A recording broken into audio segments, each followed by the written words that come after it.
blood centrifugation. Centrifuge kan dia. Maksudnya kita emparkan darah tu dalam satu tube and then kita pusing tube tu for about thousands rotations dalam masa 1 minit. Okay, kita akan dapati bahawa the blood comprises of two main components. Okay, awak nampak darah merah macam tu, tapi bila kita emparkan dia ataupun dalam bahasa Inggeris dia centrifugekan dia. Centrifuge maksudnya kita letakkan dia dalam satu mesin, kita pusingkan dia beribu-ribu kali, okay, dalam masa berapa second ataupun paling lama pun 1 minit. Okay, then after that kita akan dapati dia punya hasil daripada proses of the centrifugation tu. Okay, so daripada itu kita dapati bahawa darah ni tadi terdiri pada dua komponen utama. Ada dua komponen dia. Okay, so as you can see, kita juga punya gambar rajah ni buku teks pun sama juga. Okay, so the 55% of the human's blood is called blood plasma. So here is called blood plasma. Okay, and as you can see from your textbook or from the slide, the color of the blood plasma is lighter than the second component here. Okay, so the blood plasma is yellowish in color.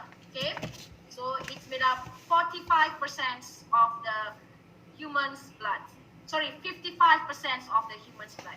Okay, so dia letak sini 50 to 60, so kita ambil 55% as stated in your textbook. Okay, and another 45% of the blood components terdiri pada blood cells ataupun cellular components. Okay, cell darah. So siapakah dia sel darah dia? We have that three types of the blood cells. The red blood cells ataupun nama lain dia sebagai erythrocytes. White blood cells ataupun nama lain dia disebut sebagai leukocytes. And also the platelets. Okay, so percaya awak dah pernah dengar nama-nama sel darah putih, sel darah merah ni secara umum. So hari ni kita akan pergi detail apa fungsi setiap sel darah itu, dan bagi sel darah putih ada banyak pula nama jenis dia dan ada banyak kategori dia. Okay, jadi 45% of the blood adalah blood cells, manakala 55% yang lain itu adalah blood plasma.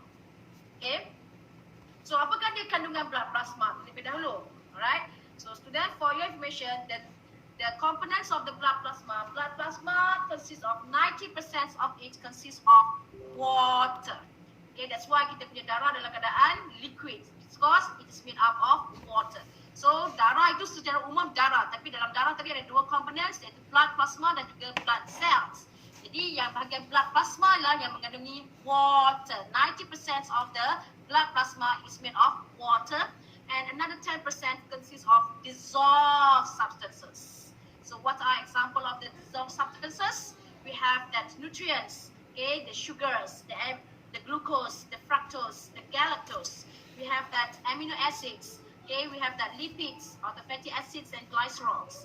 We have the vitamins, water soluble vitamins B, C, okay, ataupun lipid soluble vitamins A, D, E, K. We have that respiratory gases in the blood plasma protein, blood plasma, the oxygen gas, the carbon dioxide gas, the nitrogen gas. Okay, we also have the waste products, the urea, the nitrogenous waste, the keratins, the hydrogen ions. Okay, dan termasuk lagi dalam blood plasma we have the proteins ataupun we call it as the plasma proteins. And there are proteins, albumins, globulins, and also fibrinogens. So these are the components in the blood plasma. Okay, that's why berapa kalau kita mengalami accident, okay, bila awak mengalami accident yang melibatkan severe cuts ataupun luka yang agak severe, so bila kita berada di zon tersebut, kita akan dapati bau agak hanyir di kawasan yang berdarah-darah ni, ya, hanyir. So that hanyir comes from the blood plasma. So blood plasma berwarna kekuning-kuningan, it's yellowish or pale in color because it doesn't contain hemoglobin. Okay, tak ada hemoglobin dalam tempat itu. Jadi dia berwarna kuning-kuningan, ya. So ingat dia punya kandungan adalah water and also dissolved substances, termasuklah plasma proteins. Okay, so plasma protein itu nama dia ada albumins, globulins and fibrinogens. Okay, dan dalam blood plasma juga terdapatnya hormones, okay, dan lain-lain. Okay, so that is the content of the blood plasma, right? Next, kita ada the part of that cellular portion ataupun blood cells. Yang disebut tadi ada 3 jenis, white blood cell, red blood cell and platelets. Okay, kita discuss apakah dia sel-sel tersebut, apa fungsi dia, apa ciri dia. Kita muka surat 176. Apa dua jangan macam mana, ya Allah. Hai. Okay, so inilah dia sel-sel darah yang ada dalam darah kita. So sel-sel darah membentuk 45% daripada kandungan seluruhan darah. Okay, so ingat perkataan dia darah. Dalam darah ada plasma darah, dalam darah ada sel-sel darah. Okay, alright, so there are 3 types of the blood cell. Okay, yang pertama red blood cells ataupun nama tepat dia erythrocytes. Kedua, we have that white blood cell ataupun nama betul dia leukocytes. And the third type of the blood cell is called platelets. Okay, so kita discuss satu persatu apakah dia sel tersebut, di mana dihasilkan, berapa tempoh hayat dia, fungsi dia apa, ciri dia apa. Itu yang penting ya. Okay, kita pergi kepada erythrocyte terlebih dahulu, the red blood cells. So para pelajar bila cikgu stres, kadang-kadang kita awak terus cakap ya pelajar sebab kalau exam tu, itu penting-penting lah ya. Okay, so as you know, the erythrocyte has fixed shape. What is the shape of the red blood cell ataupun erythrocyte class? Biconcave disc. Biconcave je, tak dapat markah. Apa jawapan dia? Biconcave disc. Biconcave disc shape. Okay, so meaning that erythrocyte has fixed shape. Bentuk dia tetap. Okay, bentuk dia macam mana? Berbentuk seperti cakra dwi cekung. Bahasa Melayu dia cakra. This tu cakra. Biconcave tu dwi cekung. Okay, so itu yang pertama. Catat ciri dia. It has biconcave disc shape. Okay, so ceritakan dia mempunyai bentuk biconcave disc shape. Apa kelebihan dia bila dia mempunyai bentuk cakra dwi cekung? Like surface area. Yes, okay. So with that biconcave disc shape, this will increase or provide large total surface area over the volume ratio. Okay, so ciri pertama biconcave disc shape. Explanation dia apa? Okay, to provide large surface area, large total surface area over the volume ratio. So apa kelebihan dia bila dah luas permukaan, jumlah luas permukaan isi pada dia adalah besar. So apa kelebihan dia di sini? Increase rate of gases exchange. Okay, you kata increase the rate of the gases exchange. Okay, so cikgu kurang terima perkataan increase the rate of the gases exchange. So sebenarnya bila luas permukaan lebih besar, maksudnya dia akan boleh bergabung dengan lebih banyak gas oksigen. Okay, so okay, di sini cikgu nak stresskan bahawa the functions of the red blood cell as you know adalah to transport oxygen. Kita discuss benda ni dalam tajuk respiration before, okay, the transport of the oxygen to the body cells, the transport of carbon dioxide from the body cells to the alveoli. Dah discuss pada.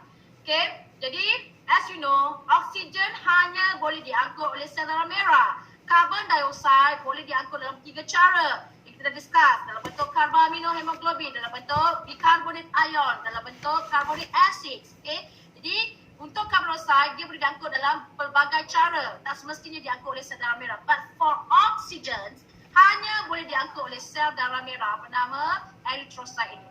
Jadi bila bentuk dia adalah biconcave disc shape, so that this can provide large total surface area over the volume ratio. So this can increase, okay, the transportation of the oxygen gas to the body cells. So itu lebihkan kepada boleh mengangkut lebih banyak oksigen. Kita fokus pada gases exchange tadi, bukan nak meningkatkan kadar pertukaran gas, no, tapi lebih dapat mengangkut lebih banyak oksigen. So as you know, kita dah belajar before ni bagaimana oksigen bergerak daripada alveolus masuk dalam blood capillary. Okay, by simple diffusion, remember, okay, dalam blood capillary itu ada red blood cell yang akan bergabung, hemoglobin dalam dia bergabung dengan oksigen. Jadi fungsi sel darah merah tadi adalah untuk mengangkut gas oksigen. Ya? So again, by concave this shape to provide large total surface area over the volume ratio so that this can increase the transportation of oxygen to the body cells. Okay, that is the first characteristic of the erythrocytes. Okay, the second characteristic is erythrocyte has no nucleus. No nucleus. So this is the only cells in human body without nucleus when it's mature. Pada peringkat awal penghasilan sel, okay, kita belajar dalam tajuk penghasilan sel, cell division, kita dah belajar bagaimana dalam sel itu ada nukleus, betul? Tapi bila mengalami proses fertilization, daripada satu sel bernama zygote dan akhirnya menjadi embrio, okay, dan jadi fetus, so waktu itu akan mengalami proses differentiation, cell specialization. So setiap sel akan berubah bentuk so that it can carry out specific function, and that process is called cell differentiation ataupun cell specialization. And for that red blood cell, the process of that specialization, the red blood cell diciptakan without nucleus. Why no nucleus in the red blood cell? Why? Apa dia? Apa dia? Tu semua dekat point yang letak kat slide tu. Kenapa? Apa tujuan Allah ciptakan dalam sel darah merah tu tak ada nukleus? Supaya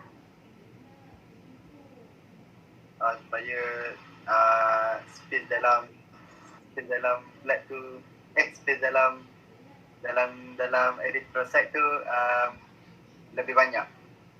So more oxygen can be transport. okay, thank you.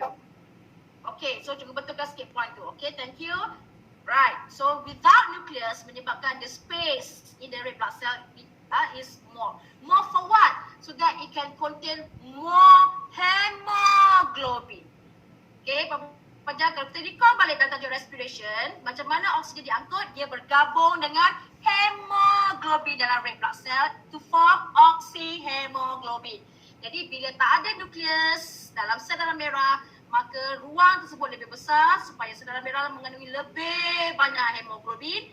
Jadi apa efek dia bila lebih banyak hemoglobin? Lebih banyak oksigen dapat bergabung, okay, lebih banyak oksihemoglobin boleh terbentuk, lebih banyak oksigen dapat dihantar ke sel badan. Okay, so itu dia punya adaptation characteristic of the red blood cell. No nucleus, okay, so that it can contain more hemoglobin, okay, to transport more oxygen to the body cell. So please underline kata more. Okay, itu yang kedua, ciri sel darah merah no nucleus. Okay, next kita ada ciri lain bagi sel darah merah, okay, which it has elastic membranes. Okay. So diciptakan it has the membrane yang sangat elastik. Why? Because dia nak membenarkan ataupun membolehkan the red blood cell ni boleh squeeze easily when it pass through the narrow of the blood capillary. So nanti kita akan discuss about the blood vessels, okay, and antara all these three types of the blood vessel, the blood capillary is the tiniest one, the smallest one. So bila red blood cell nak lalu dekat saluran yang lebih sempit, maka itulah diciptakan membrane dia bersifat elastik supaya dia boleh squeeze easily when it passing through that narrow blood capillaries. Okay, so itu ciri ketiga bagi the red blood cell which has elastic membrane. Okay, next, the red blood cell, ciri lain dia, it contains hemoglobin. And as we know, hemoglobin ini adalah kumpulan protein. Okay, pelajar. So dia adalah hemoglobin, okay, yang mana hemoglobin ini dibina daripada protein dan juga dibina daripada folic acid. That's why for a pregnant woman, they need to consume more folic acid for the formation of the hemoglobin of the fetus. Okay, so setiap satu hemoglobin can combines with 4 molecules of oxygen, and the combinations of hemoglobins and oxygen is called oxyhemoglobins. Okay, what else about the erythrocytes? Okay, about the lifespan here. So student, for information, the erythrocyte lasts for about 120 days. Berapa lama tu? Berapa bulan? Kelas, berapa bulan? Berapa? 4 bulan. 4 120 days.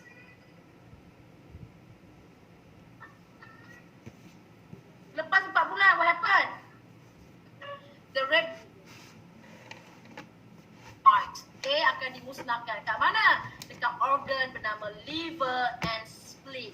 Okay, so liver, as we know, kita dah discuss before ni, liver ni ada banyak fungsi, carry out elimination, carry out detoxification, produce bile, apa lagi, berlakunya conversions of the excess glucose into glycogen or glycogen into the glucose balik dan sebagainya. Termasuklah liver destroy the old red blood cells, okay, yang telah mencapai usia 120 days, okay. That's why Parmaja kita ni digalakkan untuk donate your blood supaya new blood will be produced dalam tempoh bila darah yang keluar bila awak derma, darah tu akan menjadi sel-sel darah, jadi penghasilan sel darah baru akan dirangsang untuk dihasilkan jadi semakkan dalam hati supaya suka menderma darah, okay. Okay, so dia tempoh ayat agak lama, 120 hari, okay. And another information, the erythrocyte is produced or manufactured in your bone marrow. Okay, so bone marrow tu apa? Sum-sum tulang. Tulang mana? Tulang mana? Tulang yang long bones in your body. So agaknya dekat dalam badan awak, which is the longest or the largest bones in your body? Cuba rasa dekat seluruh anggota dalam badan, cuba sentuh semua badan daripada kepala sampai ke kaki. Cuba sentuh tulang yang mana paling panjang, paling tebal rasanya. Cepat guys, tulang mana agaknya? Cakap dengan Melayu dia pun tak apa. Tahu nama tulang tersebut tak apa. Backbone. Backbone. Tulang belakang. Is that the largest backbone? The largest bone in your body? Maybe. Longest. No, backbone dia tak the longest bone, dia terdiri pada small bones yang disusun secara rapat-rapat. I want the largest bone. Rib dekat you punya thoracic cavity that protect your lungs je, rib bones. Cuba fikir betul, yang mana paling besar dalam badan awak rasa ya? Paling besar seluruh daripada anggota atas sampai bawah. Kat mana? Tulang lutut ke cikgu? Lutut is called patella, itu tempurung lutut. Cuba rasakan pada kamu. Tulang garing? Tulang mana? Tulang garing. Tulang. Sekejap you all ni kan cikgu kan? Nampak apa ni? Nampak cikgu kan? Bukan? Nampak cikgu. Sorry. Nampak tulang mana? Backbone. Rambut dah tak nak keluar ni. Yes, tulang paha. Your thigh. Okay? Ataupun yang tulang paha itu dipanggil sebagai femur bone. Femur. Okay? Femur F-E-M-U-R. Femur. Okay, Bapak Jah. So itulah tulang yang the largest and the hardest in your body. So kalau tulang itu boleh patah, awak accident patah, apatah lagi tulang ribs, apatah lagi tulang belakang awak, tulang tangan awak, upper arms, lower arm. Yang the hardest, the largest, the strongest boleh patah, tulang yang lain yang nipis tu apatah lagi. So that prevent dia daripada patah dengan mudah. We have to consume more calcium so that it will strengthen your bones. Okay, so the red blood cell is produced in the bone marrow of your femur bones, okay, termasuklah dekat tulang ribs awak, dekat the skull and also dekat vertebrae. Nama-nama tulang ni kita akan discuss dalam tajuk berikutnya, the skeletal system, the supports in human body, okay. Nama-nama tulang ni kita akan sampai pada tajuk tu kemudian. Okay, so itulah dia tentang sel darah merah. Jadi orang tanya apa fungsi sel darah merah? Jadi apakah fungsi dia? To transport oxygen in the form of oxyhemoglobin. So guna betul-betul to transport, bukan to carry, bukan to transfer, to transport oxygen in the form of oxyhemoglobin. Jadi antara banyak-banyak ciri yang cikgu sebut tadi, yang manakah yang menyumbang kepada fungsi erythrocyte itu? Has hemoglobin. Sekejap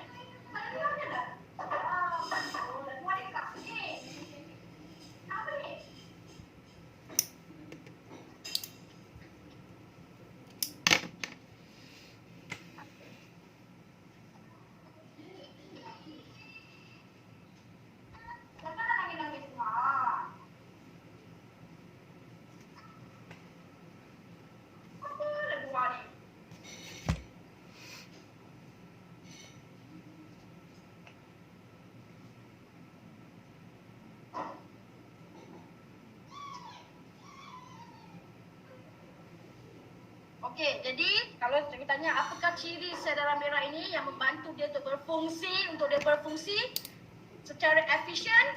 So as you know, fungsi dia tadi adalah to transport oksigen kan. Jadi apakah ciri-ciri dia yang menyebabkan dia boleh berfungsi secara efisien? Itulah dia dua ciri. Yang pertama yang cikgu sebut tadi. Yang pertama bentuk supply coefficient supaya luas permukaan dia bertambah supaya dia dapat mengangkut lebih banyak oksigen. Kedua, cikgu sebut tadi apa? Tak ada nukleus supaya dia mengandung lebih banyak hemoglobin, jadi dapatlah mengangkut lebih banyak oksigen. Okay, and for that characteristic of the elastic membranes ataupun its content hemoglobin, okay, itu tidak menyumbang kepada the process that transport oksigen. Itu adalah ciri sahaja, tapi dia bukan adaptation untuk membantu meningkatkan fungsi dia. Okay, okay. So disebabkan the red blood cell contains hemoglobin daripada hemoglobin ni for your information is a red pigment in the red blood cell. So bila dia ada that red pigment called hemoglobin, that's why the red blood cell appear in red color. So hemoglobin berwarna merah. Okay, ingat hemoglobin tadi dia adalah dibina daripada kumpulan protein okay, hemoglobin. Okay, kita pergi kepada sel darah yang berikutnya. Okay, cukup pergi kepada yang kedua terlebih dahulu. Ini ada belajar sel darah ada kot ni. Okey, so habis tentang sel darah merah, so kita pergi kepada sel darah putih. Alright. So sel darah putih nama dia adalah yang betulnya, nama betul dia adalah leukocyte. Nama betul dia, nama orang kampung tersebut white blood cell lah. Nama saintifik dia leukocytes. Right. So for your information, leukocyte it has irregulation. Tak macam red blood cell tadi ya. Red blood cell has a regular shape called by concave disc shape, but for leukocyte it has irregular shape. Bentuk dia tak tetap. Okay, and then the leukocyte is colorless, okay, no color. Why? Because it doesn't contain hemoglobin, no red pigment. That's why it is appear colorless. And also the leukocytes have nucleus, ada nucleus. Okay, so apa lagi maklumat kita tahu? The leukocytes, okay, is also manufactured in the bone marrow, and leukocyte ini fungsi dia utamanya adalah to fight infection ataupun involved in the body defense mechanism, to defend the body from infections, to defend the body from the pathogens, from the diseases. Okay, secara umum adalah untuk bertindak dalam sistem pertahanan badan. Okay.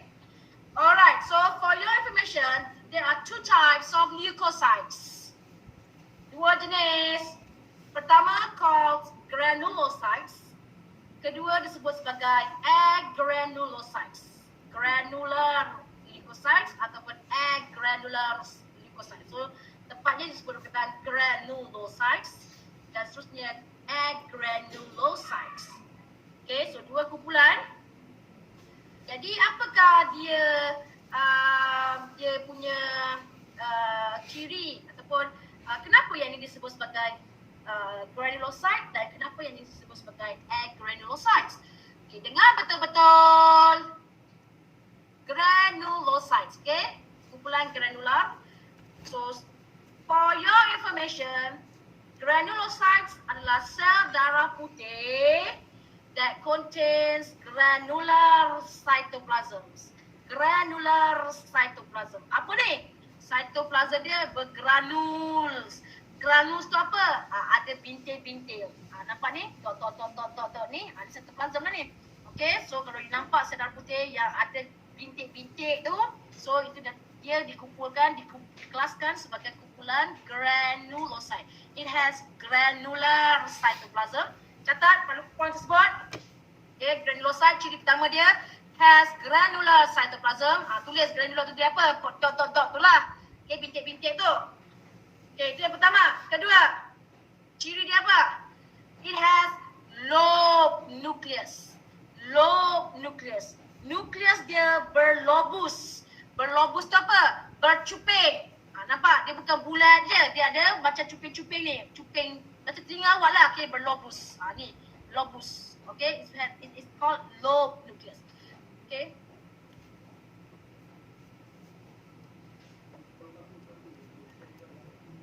Saya Faizal.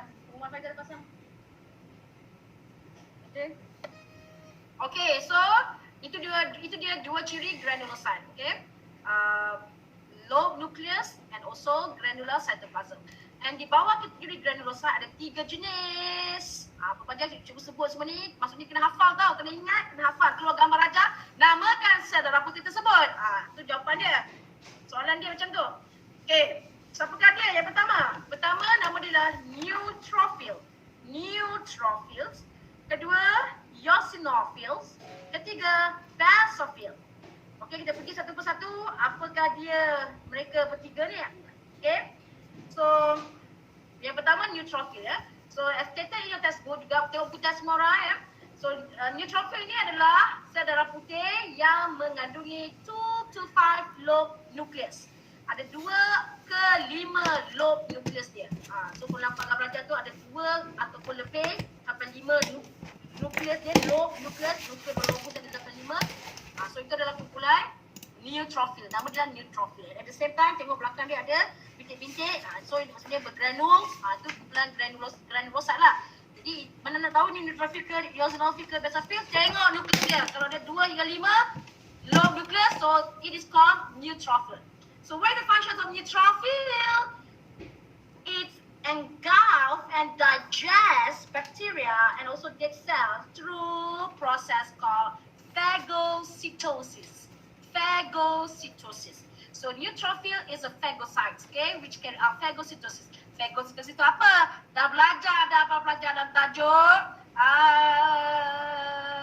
Tajuk apa kita belajar? Tajuk feeding process in amoeba. Remember that you have that pseudopodia, you have that food deco, semua tu kan? Tu sel amoeba. So sel darah putih neutrophil ni pun carry out proses yang sama bernama phagocytosis, which it will extend its pseudopodia, it will surround and engulf the bacteria or the dead cells, it will digest the dead cells itu ataupun the bacteria itu menggunakan lysozymes. Okay, that lysozyme will hydrolyze the bacteria, okay, break down it, okay, dan seterusnya the nutrients is absorbed and the waste is left behind. So that process is called phagocytosis. Jadi neutrophil, bagaimana dia bertindak dalam pertahanan badan kita? Dia akan makan, dia akan digest the bacteria melalui proses phagocytosis. Tambah maklumat tu, kalau gambar je tak ada perkataan phagocytosis, tulis sendiri. Okay, number 2, eosinophil. Okay, so ini juga adalah sel darah putih kumpulan granulocytes, as you can see here. So, apakah ciri utama dia? It has 2 lobe nucleus. Nucleus dia ada 2 lobus je. Kalau neutrophil 2 ke 5. Nampak ni banyak ni? 1, 2, 3, 4. Okay, so untuk eosinophil hanya 2 saja. And eosinophil adalah red blood cell that will release enzyme, okay, that will fight inflammations and also allergic reactions. So it's involved in allergy reactions. Okay. And the third type, we have the basophils. So basophils adalah the granulocytes with the lowest number of the the lowest number of the white blood cell in the blood. Okay. So kalau tengok gambar raja ni, dia juga ada lobe nucleus. Okay. Jadi apa fungsi dia? It produce heparin. Jangan ni salah di ni. Heparin. Tengok putih sawah tu. Heparin. Heparin. So heparin ni apa? Adalah the substance that will prevent blood from clotting. So kalau darah awak beku dalam saudara, darah tak boleh bergerak, darah akan clog, akan membeku dan tersumbat, so tak boleh flow, so tak boleh sampailah oksigen dan nutrien dan sebagainya. Jadi Jadi untuk menghalang daripada darah itu membeku dalam sel darah, maka sel darah putih bernama basophil menghasilkan bahan bernama heparin. Okay, so catat, basophil produce heparin, okay, that prevent blood clotting. Okay, so itu dia tiga sel darah putih di bawah kategori granulocytes. Okay, next kita pergi pada kumpulan agranulocytes. Alright, so seperti apa juga sebut tadi, ciri bagi agranulocyte adalah kontras kepada ciri granulocytes, which number one, apakah ciri dia? It has no granular cytoplasm. No granular cytoplasm. Cytoplasm dia tak ada granules, maksudnya clear, tak ada bintik-bintik. One, number two, it has no lobe nucleus. Okay, non-lobe nucleus. Nukleus dia tak berlobus, tak bercuping. Maksudnya apa? Okay, it has rounded shape nucleus. Nukleus dia bulat, duduk dalam sel tersebut. Tak ada lobus, tak bercuping-cuping ya. Okay, so there are two types of agranulocyte. Ada dua saja. Tadi kalau untuk granulocyte ada tiga ya. Untuk agranulocyte ada dua. Pertama, nama dia lymphocytes. Kedua, nama dia monocytes. Okay, jadi macam mana kita nak beza? Ini lymphocyte ke ini monocyte? Okay, kita tengok gambar rajah dua-dua ni. Gambar rajah. Okay, antara lymphocyte dengan monocyte, mana mempunyai kawasan cytoplasm yang lebih sedikit? Kelas? Lymphocytes. Tengok gambar cikgu ni. Mana dia punya part cytoplasm dia little? Lymphocyte. Lymphocytes. Okay. Lymphocyte adalah the white blood cell that has little cytoplasm. Why? Because it has large nucleus inside it. Okay.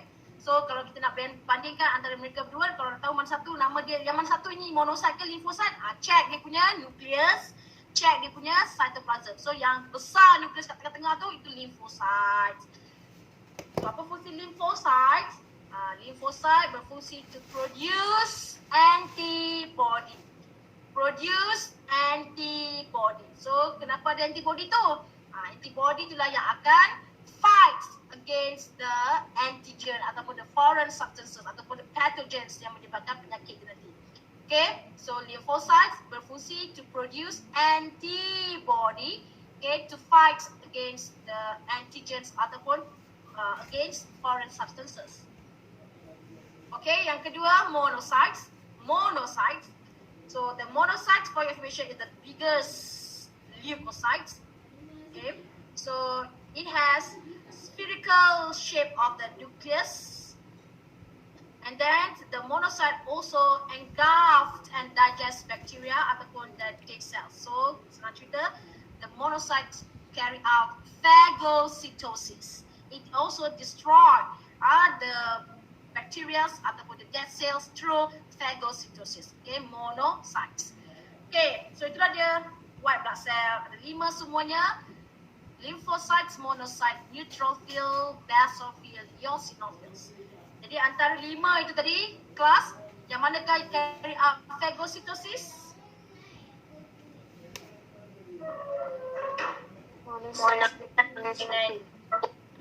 Monocyte dengan Neutrophils. yes. Monocytes and neutrophils. So one daripada kumpulan granulocytes, another one from kumpulan agranulocytes. Kenapa cikgu tanya benda ni? Sebab nanti kita akan sambung nanti tajuk kita dalam tajuk immunity. Apa saja? Antibody dan sebagainya. Jadi awak kena tahu nama sel ni. Kena ingat. Okey, jadi kalau tanya apa fungsi sel darah putih ni? Secara umumnya apa fungsi dia? Itulah kita sebut tadi, iaitu dia bertindak dalam defense of your body. So they fight infections. Itu fungsi lymphocytes.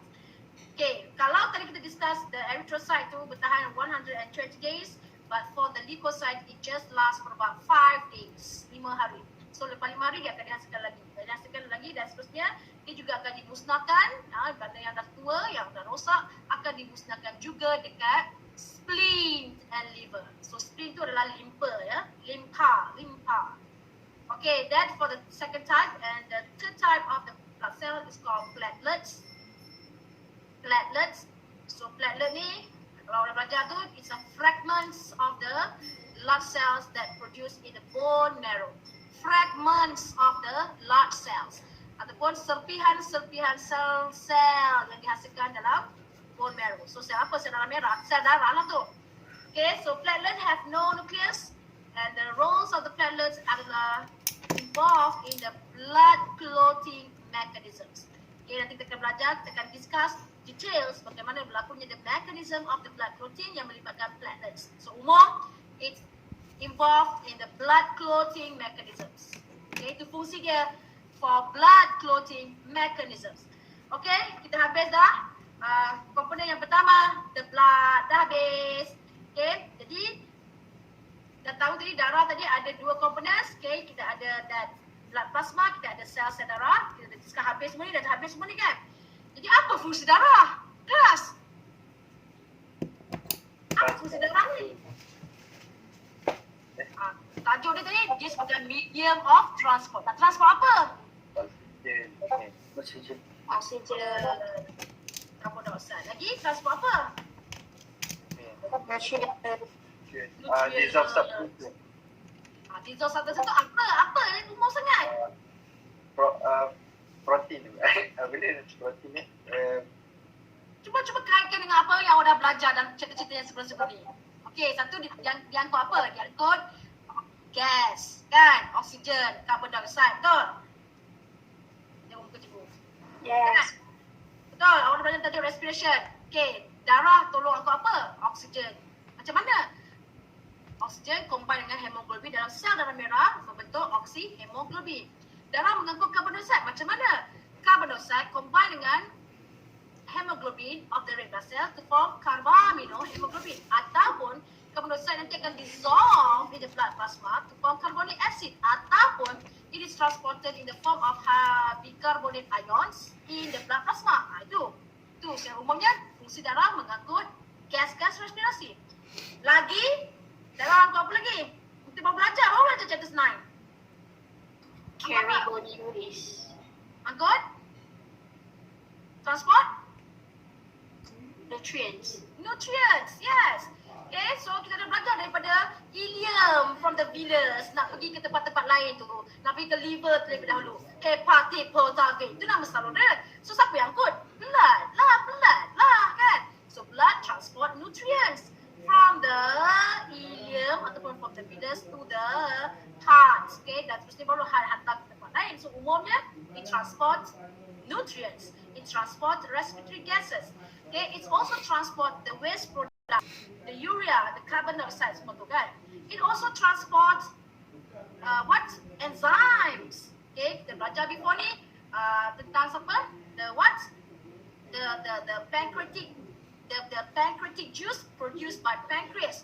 So pancreas menghasilkan digestive juice bernama pancreas menghasilkan digestive juice bernama pancreatic juice. Okay, yang ada 3 enzim tu, lipase, amylase and trypsin. Tapi digunakan dekat mana? Duodenum. So siapa nak bawa benda tu?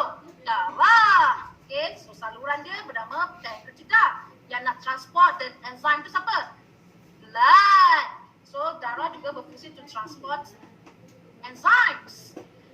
Okay, termasuklah the blood also transports hormones. Kita akan belajar nanti dalam tajuk coordination and response. So all the glands and the glands in your body, okay, dia akan hasilkan hormones. The hormone will be transported to the targeted organ, to the targeted body tissue. Siapa nak angkut?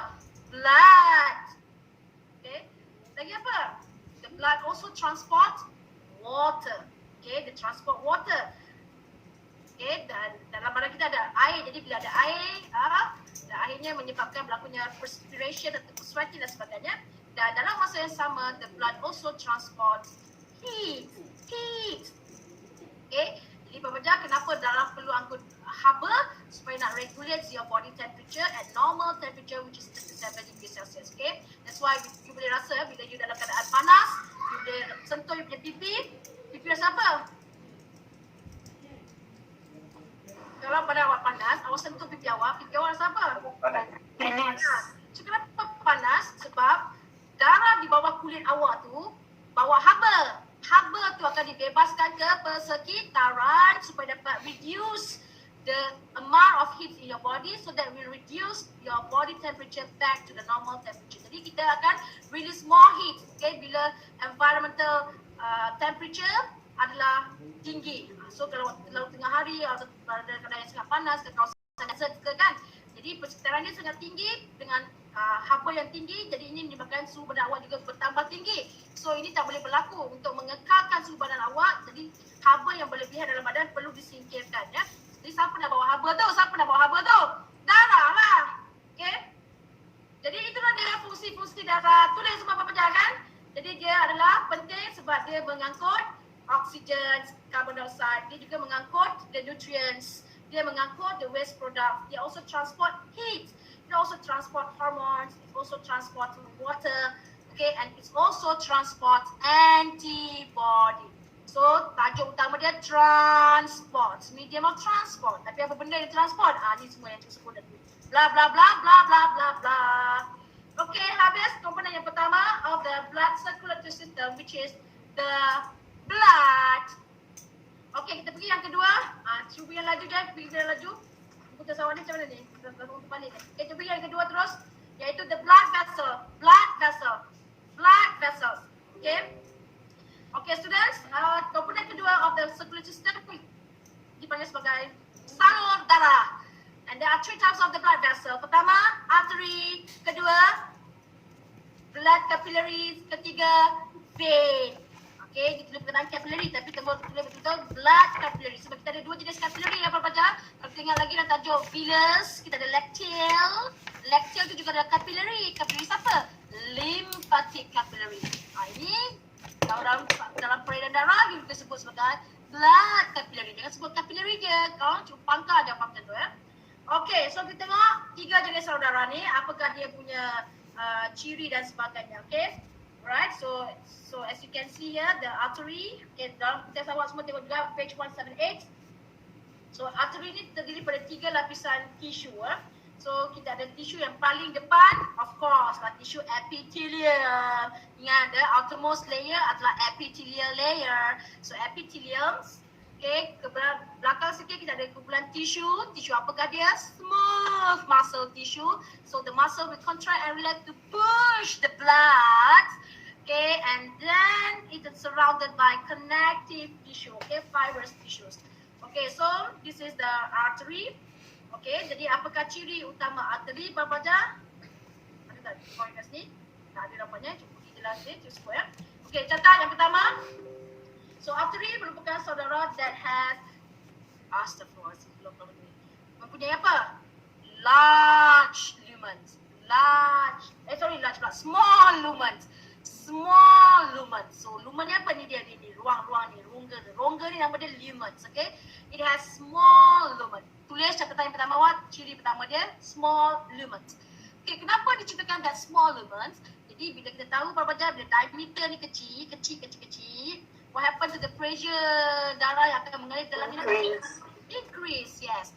So with that small lumens, this will increase the pressure of the blood flows. So kenapa artery perlukan tekanan yang lebih tinggi berbanding salur-salur yang lain? Because the artery adalah the blood vessel that will transport the blood away from the heart to all parts of the body. So artery adalah saudara yang akan mengangkut darah keluar dari jantung ke seluruh badan. Jadi ke seluruh badan tu jauh daripada jantung tu dekat mana? Dekat punya thoracic cavity. Nak sampai dekat kaki, sel-sel kaki, jauhnya. Jadi tekanan perlu tinggi. Untuk itu Allah ciptakan the size of the lumens, the diameter of the lumens for the artery is small. Why? To increase the pressure of the blood flow to transport the blood so that the blood can flow to all parts of the body. As you know, dalam darah ada semua bahan-bahan yang kita discuss tadi. Okay, itu ciri pertama, small lumens. Kedua, apakah ciri lain? It has apa yang sebut ni? It has thick muscular wall. Okay, so kalau kita tengok dia punya ni thickness of the muscle kat sini, nampak ni? Ini ada? Tak ada. Ini ada tapi nipis kan? Jadi antara artery dengan vein ni, kalau kita tengok artery ni dia punya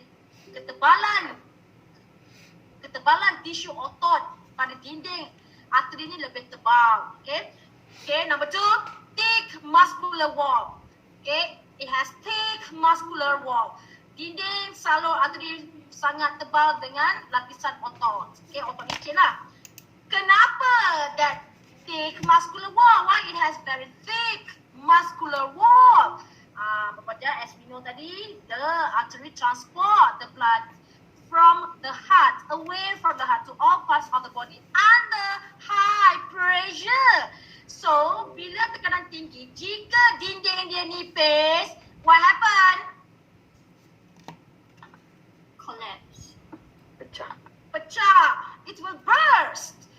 The high pressure of the blood flows in the artery, okay, boleh menyebabkan the wall of the artery burst. Tapi kenapa tak burst? Sebab awak ceritakan artery has thick muscular wall. Why? To withstand the high pressure of the blood flow and prevent it from being burst. Okay, so itu ciri yang kedua, thick muscular wall. Untuk apa? To withstand the high pressure of the blood flows. Okay, so itu ciri yang kedua bagi artery. Okay, ciri yang ketiga artery is it has no valve. No valve. Kita tengok komputer sawat di pelbagai page 179 semua orang dekat characteristic table 10.4 tu. Apa je sebut ni semua kat komputer sawat tu ya. Okay. Apa lagi? It has no valve kecuali the valve at the base of the aorta and at the base of the pulmonary artery. Itu sajalah, okay. Okay, jadi apa fungsi artery? So artery berfungsi to transport the blood away from the heart. Away artery away from the heart. Okay, so jadi darah yang diangkut keluar dari jantung, okay, maksudnya apa? Darah yang mengandungi oksigen. So artery transport oxygenated blood from the heart to all parts of the body except kecuali arteri yang dari jantung ke paru-paru. Apa nama arteri tersebut? Awak belajar kat low form. Pulmonary artery. Pulmonary artery, yes. Towards the lungs is called as pulmonary artery. Apa? Artery, pulmonary. Maksudnya arteri itu dari jantung ke paru-paru. Ingat, keluar dari jantung je mesti nama dia arteri, ya. Alright, so all arteries transport oxygenated blood except pulmonary artery. So hanya pulmonary artery transport deoxygenated blood. Okay. Okay, so itu dia ciri bagi artery. Yang pertama cikgu sebut tadi, lumen is small, the wall has thick muscular, and also it's called as elastic wall. Okay, and also there is no valve, dan the pressure is high. Okay, dan dia mengangkut darah from the heart to all parts of the body. Okay, that is for the first time. And for your information, the largest artery in human body is called aorta. Okay, aorta. So aorta yang keluar dari jantung itu adalah the largest artery. And then the aorta will branches to smaller artery. Okay, ikutlah kepada organ-organ ke mana nak pergi. Kalau pergi kepada liver, nama dia hepatic artery. Kalau pergi kepada punya lungs, pulmonary artery.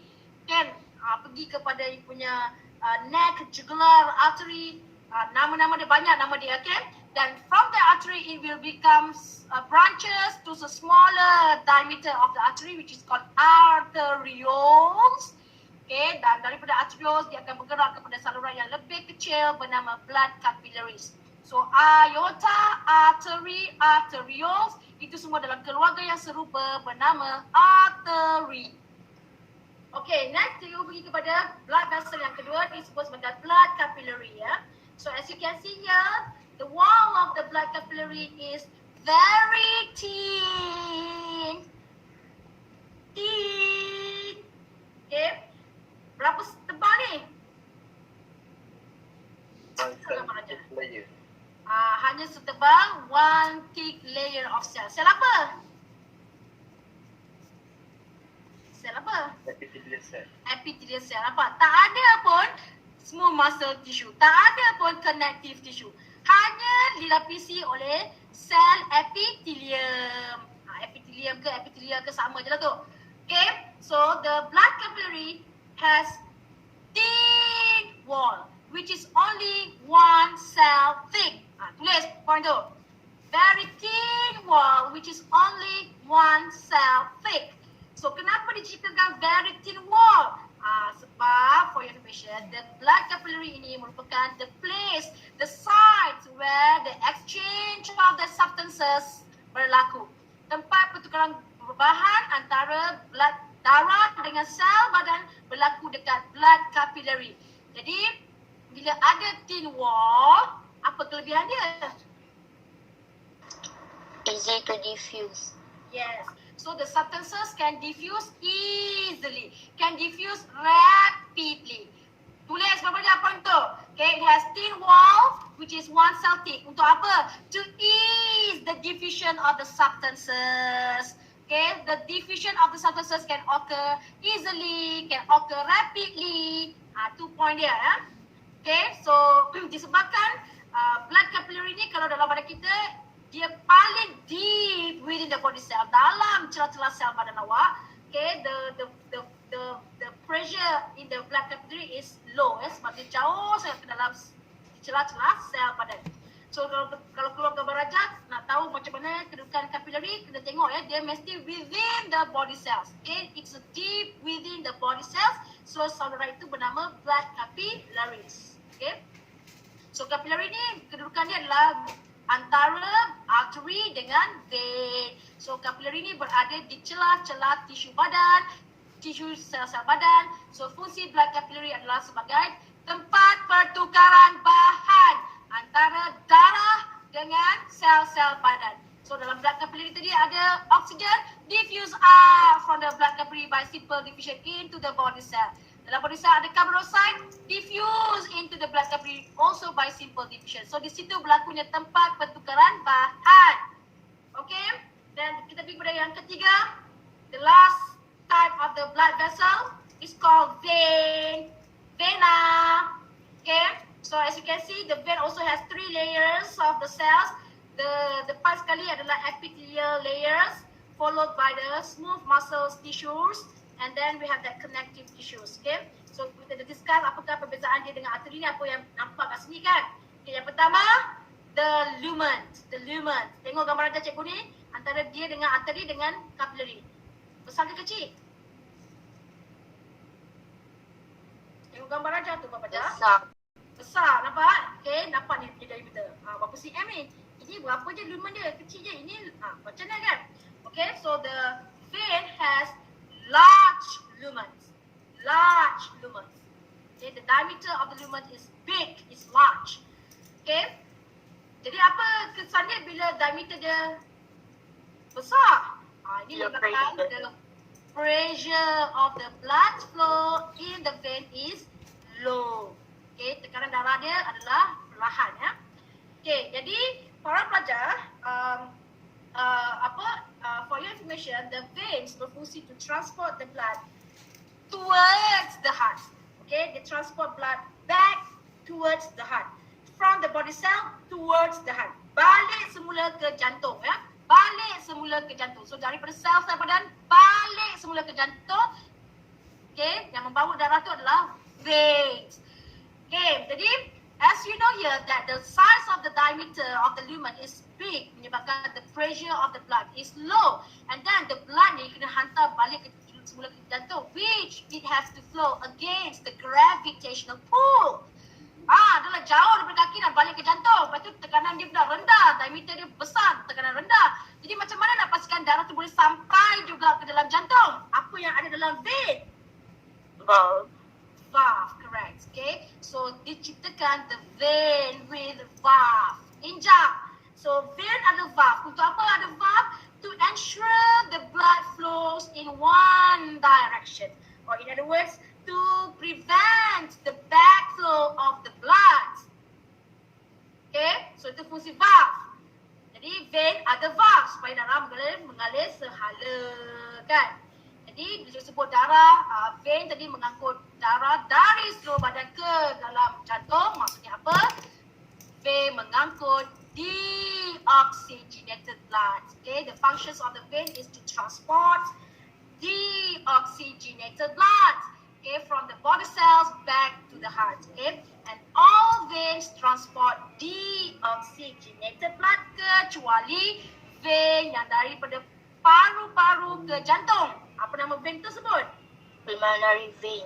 Pulmonary vein, yes. So except for that pulmonary vein, the pulmonary vein transport oxygenated blood. Okay. Jadi semua veins akan mengangkut darah yang tanpa oksigen terdeoksigen kecuali pulmonary vein, okay, yang mana dia mengangkut darah yang mengandungi oksigen ataupun oxygenated blood. Okay. Jadi itulah dia ciri bagi vein. Alright, so antara banyak-banyak vein, the largest veins in the human body is called vena cava. Okay, so kalau kita gambar rajah kita sama semua orang dekat figure 10.12, semua tengok dekat putih 178. Okay, from that artery it branches into arteriole, from the arteriole it branches into blood capillaries, and then from the blood capillary is merged into venule. So venule itu adalah kumpulan vein, kumpulan vein paling kecil. And then daripada venule dia akan bergabung menjadi vein dan seterusnya akan balik semula ke jantung nanti melalui vena cava. Okay, alright. So itulah dia salur darah yang terlibat dalam blood circulatory system of the humans. The artery, the blood capillary, and also the vein. Dia betul the blood capillary, bukan capillary je. And also the vein. So buat catatan awak apakah ciri-ciri tadi yang menyebabkan apa fungsi dia, kenapa dan kenapa. Tulis semua tu ya. Alright, jadi cikgu dah habis tentang komponen yang kedua.